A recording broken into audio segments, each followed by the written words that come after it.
everyone. Welcome to So What, the Marketing Analytics and Insights live show.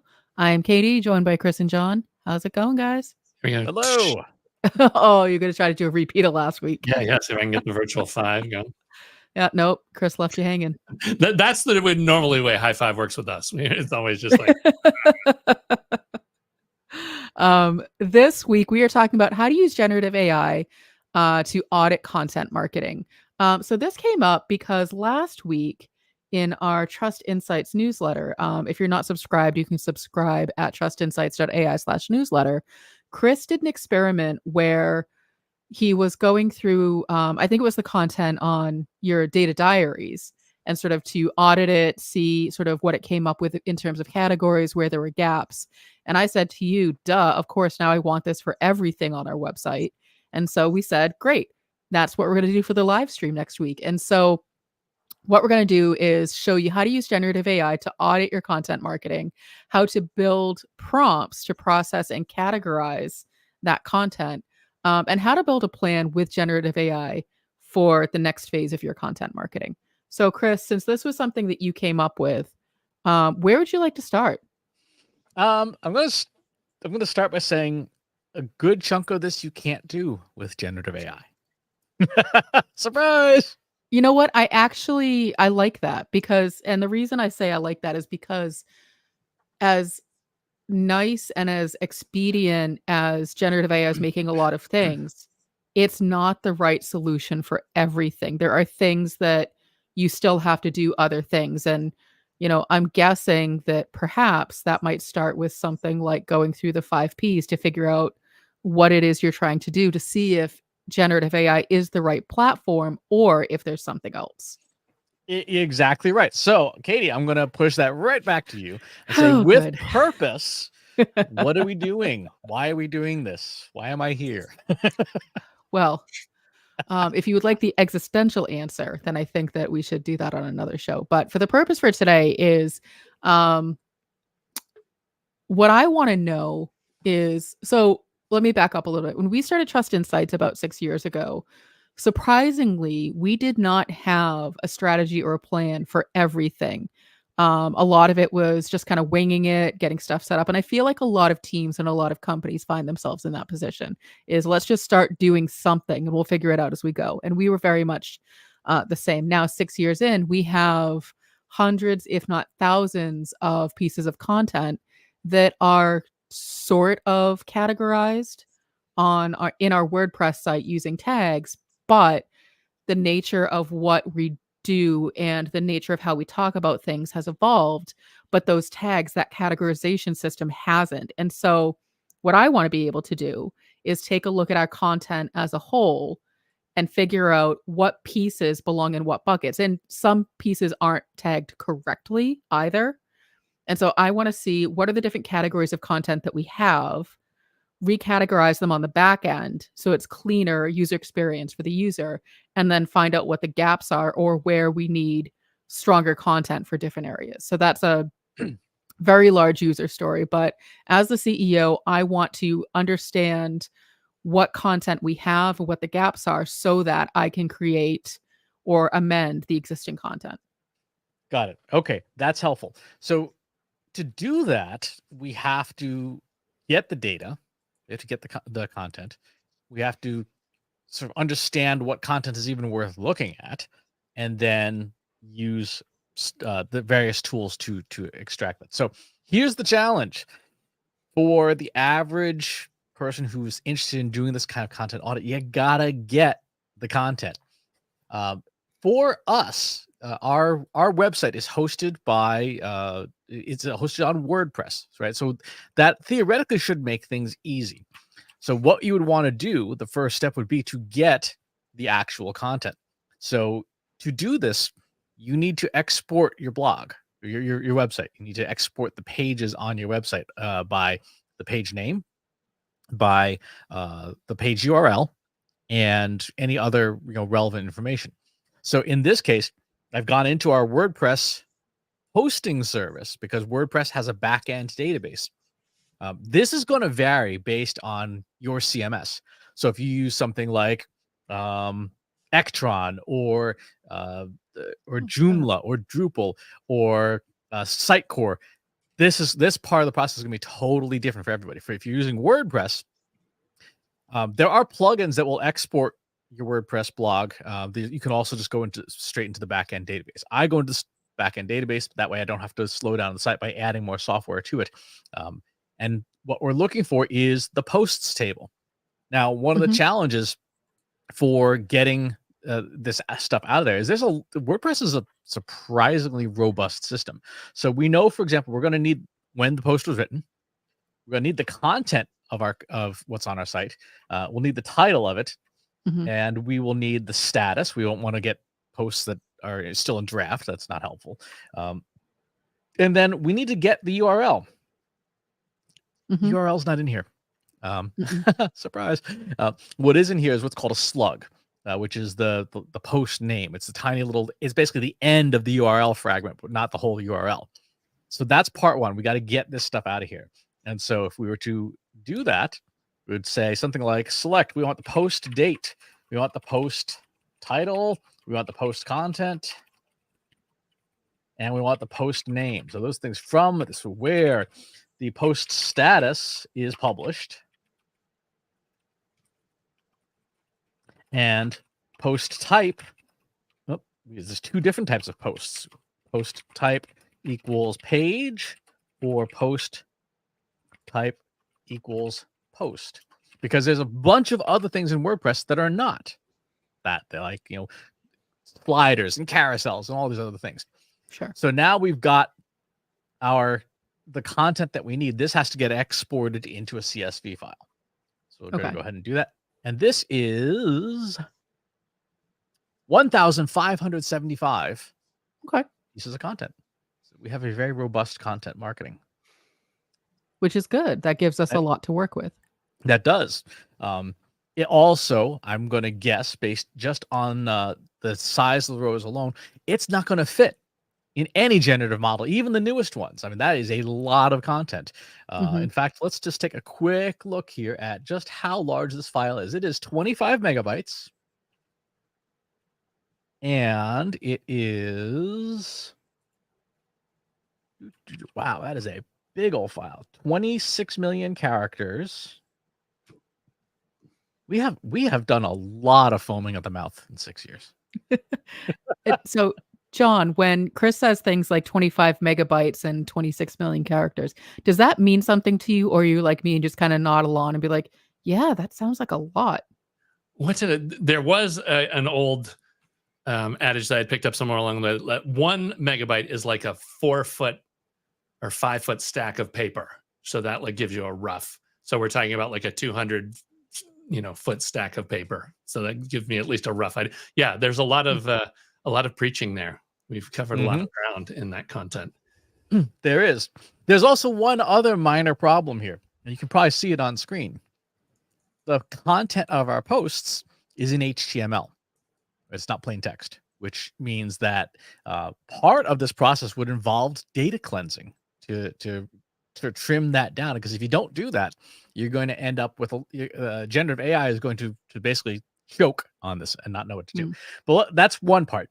The second part is we have 1,500 pieces of content. Are all 1,500 pieces of content equally valuable? Oh, I don't think so. Okay. I would say, honestly, if we need to break it up, then I would say let's, if we've been around for 6 years, for example, let's take it in either 2 or 3 year chunks. So I would say we could deprioritize the first 3 years. Not that the data or the content is bad, but I'm guessing it's not going to be as strong or as relevant as it is in the past 3 years. Should we do it that way, or should we do it with like page views and see what content's been the most popular? I think you could do it by page views. My concern there is that there's strong content that probably wasn't categorized correctly or promoted correctly. And that's part of what I want to be able to fix. Okay. So if we wanted to bring in page view data, that is also not stored in WordPress. That is stored in our friend Google Analytics. And so part of our remit then would be to go into Google Analytics and get that data out. So that would necessitate going into the Google Analytics API. Well, you can do it in the Explore Hub if you like suffering, or you can do it through the API and say, give me my page URL and the number of sessions and the page title for each of these pages. And so that gives you a data frame, a spreadsheet that looks like this. Let's go ahead and go up. So you see that we have our page titles, we have the URL of the page, and we have the accounts. So there's a lot of things. So we see instant insights, how to write an effective chat GPT prompt, 7,000 views. We see blog posts in here. We see old newsletters. We see disclosures of copyright. So there's a lot of different chunks of content from our websites, and we have the views for that. And of course, this is very much a power law distribution, right? You have the top 10% gets like 80% of the 90% of the page views, and then there's a whole bunch of nothing on the other end. So now to do what you're talking about, Katie, we need to blend these two things together. So let's go ahead and we're going to get our posts and our GA data. And like you mentioned, you want to trim down the amount of stuff. So you only want to focus on the last 3 years. So let's do a filter. Yeah. Where our post date is greater than or equal to today minus 365 times 3. Because when I think about the type of content that I know we were writing, a lot of it was about universal analytics, which is no longer something that we really need to spend our time on or optimize. So like there's going to be a lot of content that's irrelevant there. And then I don't remember the exact date that we launched or started talking about the 5 Ps, but I know that it was in the past 3 years. And that's something that I want to get a better handle on, because I know that content is not clustered very well on the website. So now we also have to, so one of the other challenges we're going to run into is Google Analytics gives you URLs. Our WordPress data does not. So we have to match up the last part of our WordPress URLs with our not at all formatted the same Google Analytics URLs. And to do that, I had to write some extra code to basically monkey around with it. So after all is said and done, you also have to remove the HTML, which we did here, just saying we strip anything out that's a tag, and let's filter. The page should have at least 2 views in the last 3 years. If it doesn't have at least 2 views, then something's gone wrong. That leaves us with about 789 pages of stuff. Now we're in an area where we can probably start using generative AI, at least to some degree. So let's do this. Let's get our our content summary. We'll call it content summary. We're going to take our unified table, and we're going to let's do select. Let's start just with our post titles. I know you said you had to write a little bit of extra code, but is this theoretically something that if you were savvy enough, you could do with lookup tables in Excel? You could do the unification of Yeah. the 2 tables. Yes, you can do that with Excel. Removing HTML tags from text, unless your name is Oz du Soleil, probably not. And that's sort of a LinkedIn joke. Oz is one of Microsoft's MVPs for Excel. He is an Excel deity. Short of that, I don't know any way of having Excel remove HTML from cells contents. And I'm guessing you'd have to bring it into a tool like BB Editor, Text Wrangler, and do some magic there maybe, and then bring it back into Excel. You could probably do it in Visual Basic. Visual Basic. Probably write code in Visual Basic to do that. Okay. I'm not going to write code in Visual Basic. No. I always like to try to give other options to people who are watching this who may not have these specific tools at hand. A comment, could AI remove the tags? Yes, AI can. Here's the thing, though, and this is really important. generative AI can do stuff like that. It's a language-based task, but it is an incredibly expensive operation because generative AI itself is computationally very expensive compared to a classical way of doing it, which is regular expression. So this, in this case, what we're saying in this piece of code here is if it's between these two braces, the pointy braces, get rid of it, right? And that takes a nanosecond for this to process hundreds of posts, as opposed to trying to feed it to generative AI. Yes, it can, but it's not a good use of the tool. Oh, you know what you could totally do there is do an AI prompt and say, give me a Visual Basic query to strip HTML. Exactly. And then that you could still do that within Excel. I mean, I used to think I was great at Excel, and then I met a person who used Visual Basic in Excel, and I was like, oh, I actually don't know anything about Excel. So, all right. So now what we have done is, after all that, we now have a list of over 700 different pages that have just the page titles in them as a starting point. We could do this format to this page title and the content of the page. Now, that would be a little bit larger of a file, but that would give generative AI a lot to work with. This is about 5,600 words. So that's not too terribly bad. Let's do a version that has the full Monty, if you will. Content full. Select post title, post content.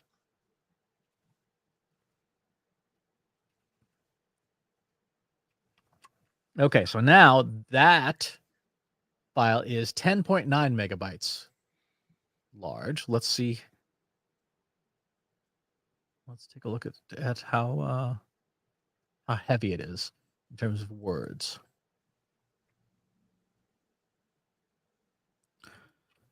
It is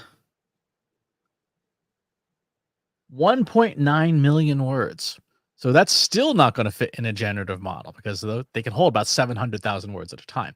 So even by filtering down to the last 3 years, it's still a good amount of text. So we have two forks in the road we can take right now. We can start working with just the titles to see just broadly what categories there are, or we can try and slim this down more. I would slim down and remove the newsletter and podcast because those come in as posts.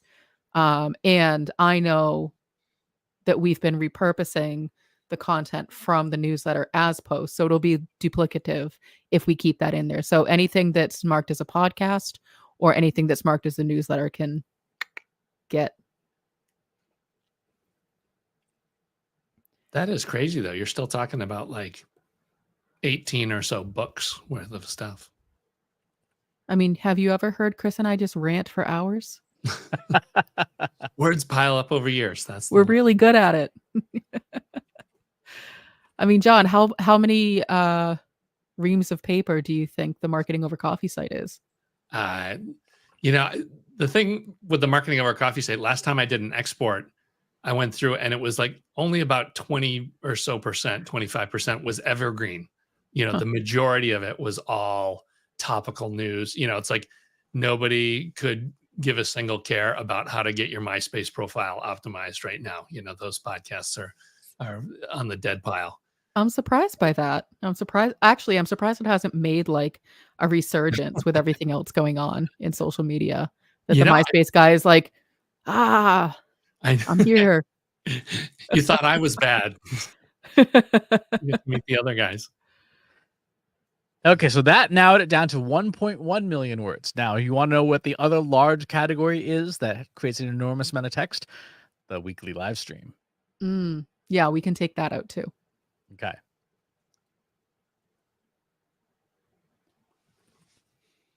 Yeah, and the reason, for those who are watching, the reason I'm okay taking those out is so the podcast and the live stream, the content there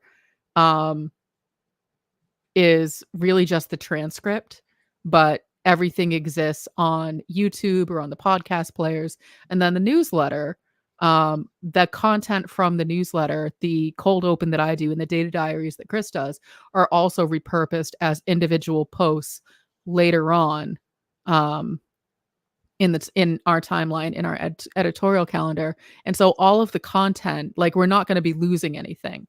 We're actually, just narrowing down to just the individual posts themselves without all of the other extra stuff in it. Exactly. So now we're down to about 290,000 words, which is much more manageable. And now we need to process it. It's time to bring out the generative AI. Woo! So let's go ahead to AI Studio in Gemini. And the reason we're going to use AI Studio is because this is a lot of text. The consumer version will simply not handle it. So what we want to do is we want to categorize this, right? So Katie, give me some thoughts about how you want to categorize this text. Well, I mean, there's some basic categories that I think. So it would be, we want 5 Ps, we want AI, we want marketing, and there's going to be some overlap, but like, I want to make sure we have like the basic.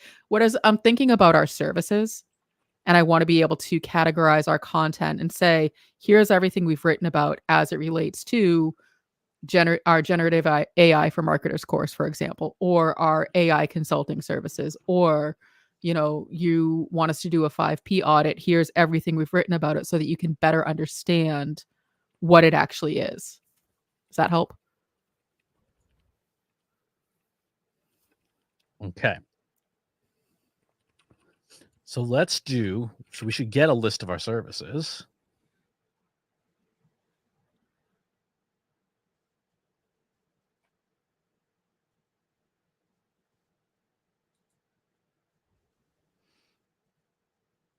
Okay.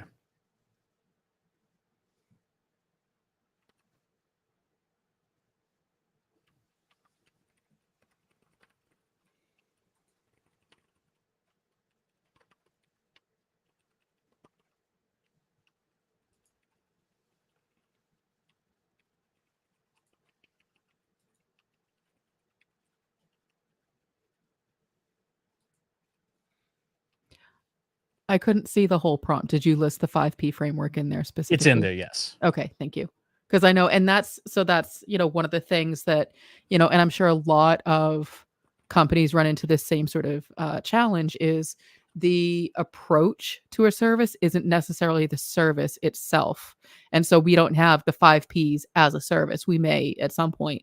But if you hire us to do some kind of consulting, the 5Ps is one of the tactics within the service itself. So if you want us to do a Google Analytics audit, the 5Ps is part of that. If you want us to do a digital customer journey, the 5Ps is part of that, but it's not a standalone service. And so if you're thinking about using your services as a way to categorize your content, if you also want to think about like what goes into those service offerings. Mm-hmm. Exactly. Now this is going to take probably a couple of minutes would be my guess, because we just fed it 400,000 tokens. Nope, it was faster than that. Let's see what we've got here. Artificial intelligence consulting, disclosure of copyright.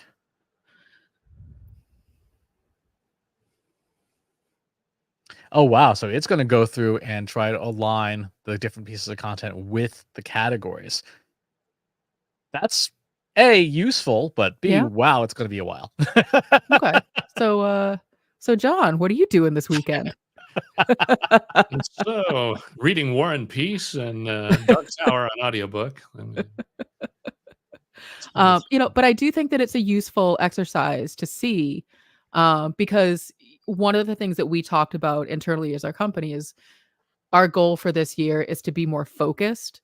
There's a lot of things that we are subject matter experts in, but not all of the things that we're experts in translate into services. And so are we focusing our content enough to better support the services that we do sell? So I think that this, even though it wasn't our intention to do it this way, is a very useful exercise. It is. I do see a few things from a data quality perspective here that we should do for the next run, one of which is remove thank you pages, because we don't need those in here.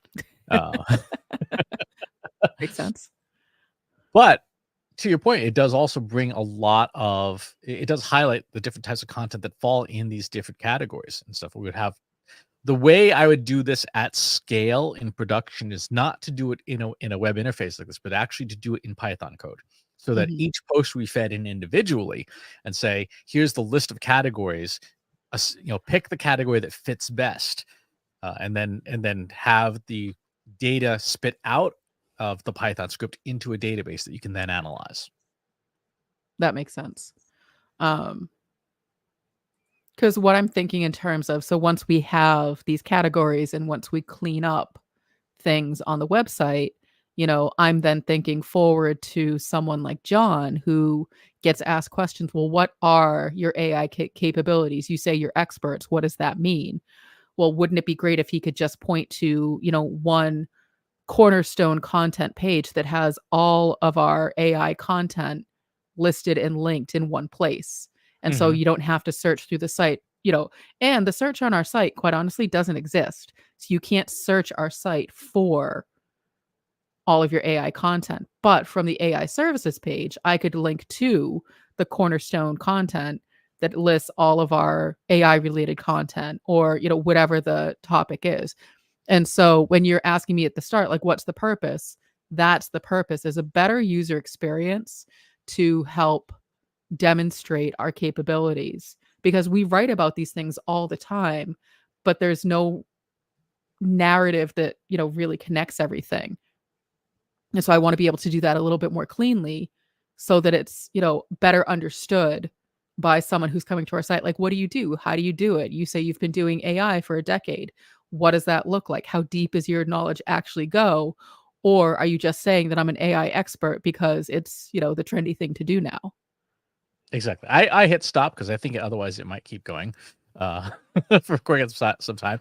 Um, However, the next step, which what you said in the statement, I think is useful, which is to say, well, what content haven't we created that'll Mhm. in our various services? So the way to do that, let's go ahead and bring in another file. I'm going to go into Google Drive here and choose ICP and bring in our ICP, which we have done in previous episodes. Yeah, if you're looking to get a better understanding of how we built that ideal customer profile, you can find that on the So What playlist at our YouTube channel, which is at trustinsights.ai/YouTube. We did that a few weeks ago. I actually sent that video um, to the director of the shelter that I volunteer at because she's really curious about generative AI, and she immediately put it to use and started building out things. It was actually really impressive, which I also give credit to us for doing such a good episode. Well, she So was what able to I take just action with asked it. is review our ideal customer profile, which I brought in. It's in Google Docs, so it went straight in. And I Yep. said, based on our ICP and the content we have produced, what content have we not produced aligned with our services that our ICP would find most valuable? So now this is a fairly complex reasoning task. We're effectively saying, here's what we have, here's who we made it for. What haven't we done that we should have done that this person would this type of person would take find value? Mhm. And let's see, content gaps for our profile based on the massive amount of industry content. We have industry specific content, of course, which we've talked about. In fact, we had a whole issue of our newsletter devoted to identifying which industries we should even be talking about. Hence Mhm. last week's show on agencies. Role based content. So that's an interesting one. We've not done a lot with roles like generative AI for the CFO, generative AI for the the Mhm. CMO, etc. Pain point focused content, of course, staying ahead of new trends and problems and things, content formats and different channels, etc. Um, so this is a decent, good start. That's interesting. Multilingual. It's funny. We could do that if that might be an interesting survey for another issue of our newsletter at one point, asking people what language they would prefer their content in, and if there's content, if there's a language that really stands out, it Mhm. might be worth producing at least our flagship content in that language, because we have generative AI is an incredible translator. It is much, much better than existing translation tools.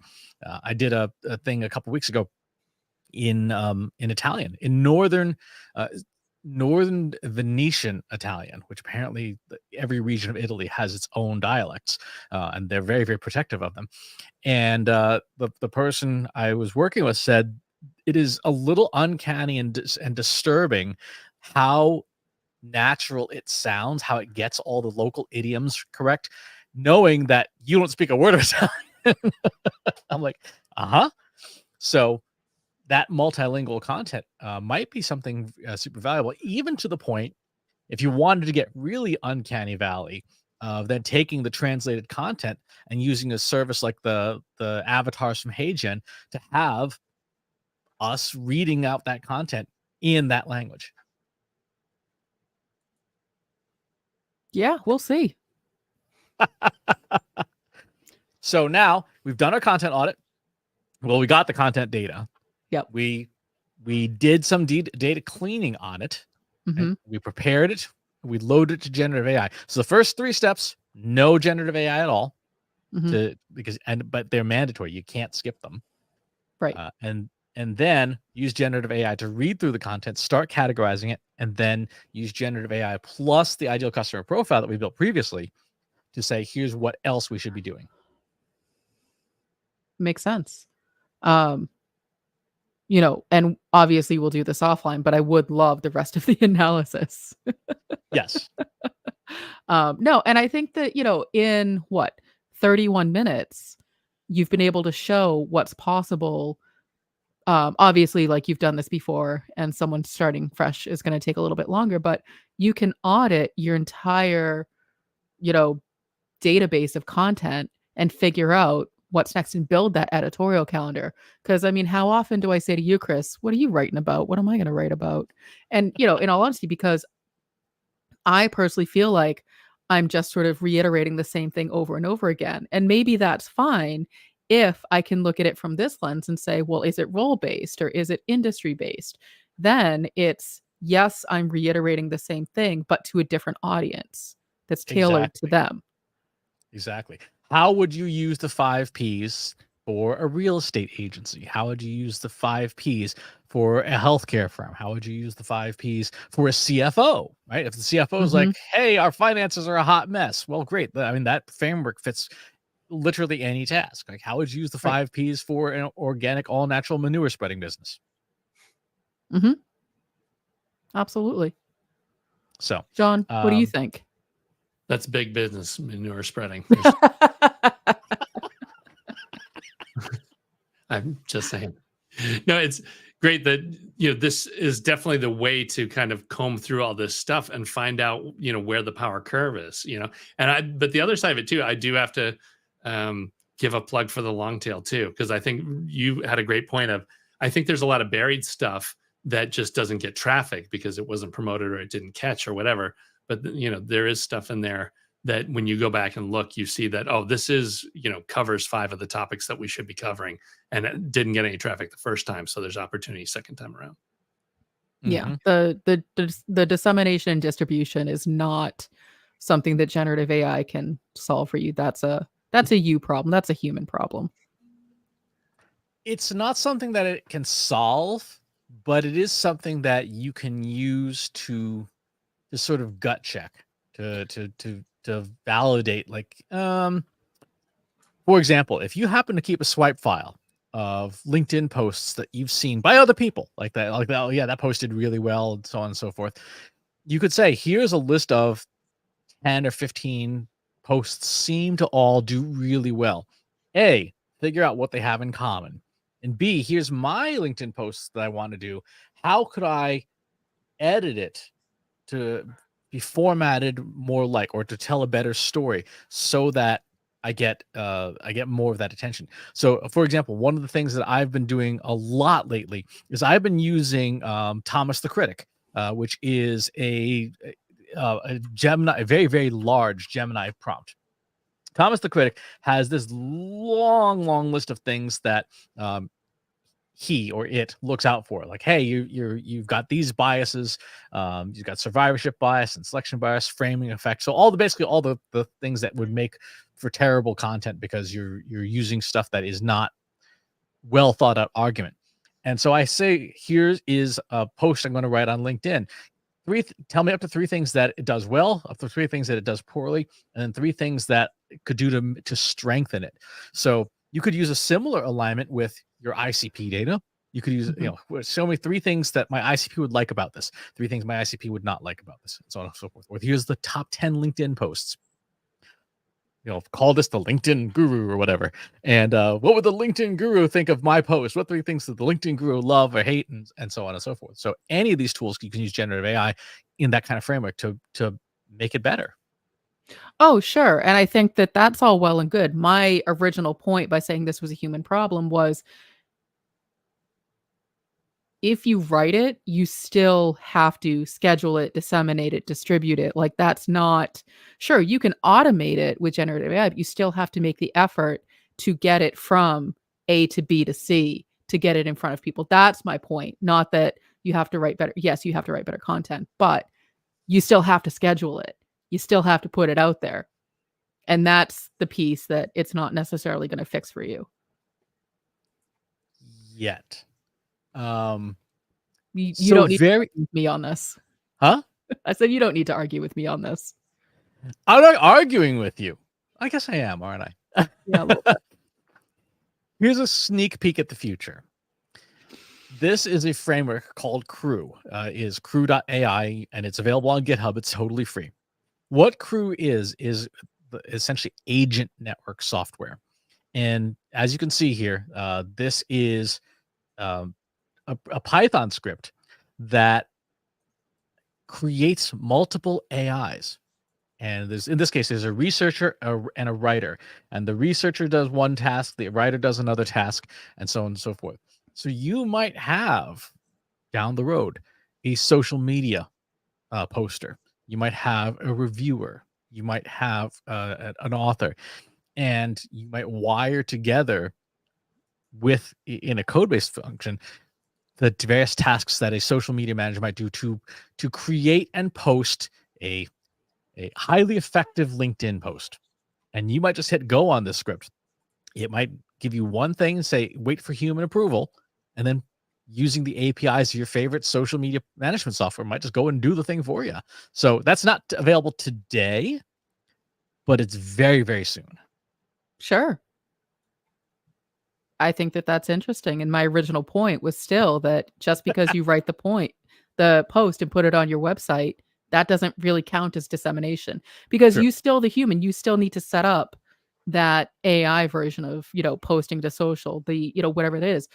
So it's still a human problem because Mhm. it still needs to be set up, even if it's something right out of the box that WordPress is like, and just click this button and it will immediately post it to social. Great. You still got to click the button. That's my point. My point is that's the human problem is that generative AI is all well and good, but someone still has to set it up. True. Very true.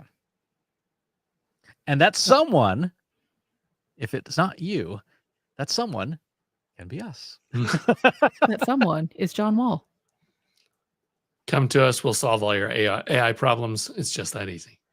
All right.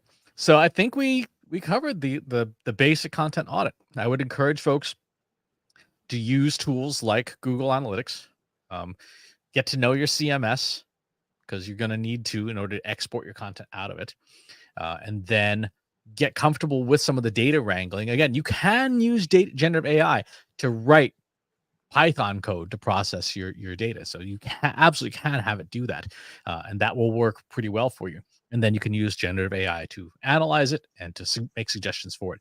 But to where we started at the beginning of the show, this is not something that generative AI alone can do because it's not purely a language problem. It is a series of problems, as one complex set of tasks. Yeah. I think that that's a good point to end on is that, generative AI is sometimes part of the solution, but not always the whole solution. So really go through your upfront requirements gathering, figure out what it is you want to do, use the 5 Ps, do some user stories, and then you can pick out which platform is best going to solve your problem. If, for example, you're someone who's really good at Visual Basic, then use Visual Basic instead of trying to write Python code, for example. Exactly. All right. That's going to do it for this week. So we will catch you all on the next one. Thanks for watching today. Be sure to subscribe to our show wherever you're watching it. For more resources and to learn more, check out the Trust Insights podcast at trustinsights.ai/TI podcast and a weekly email newsletter at trustinsights.ai/newsletter. Got questions about what you saw in today's episode? Join our free Analytics for Marketers Slack group at trustinsights.ai/analytics for marketers. See you next time.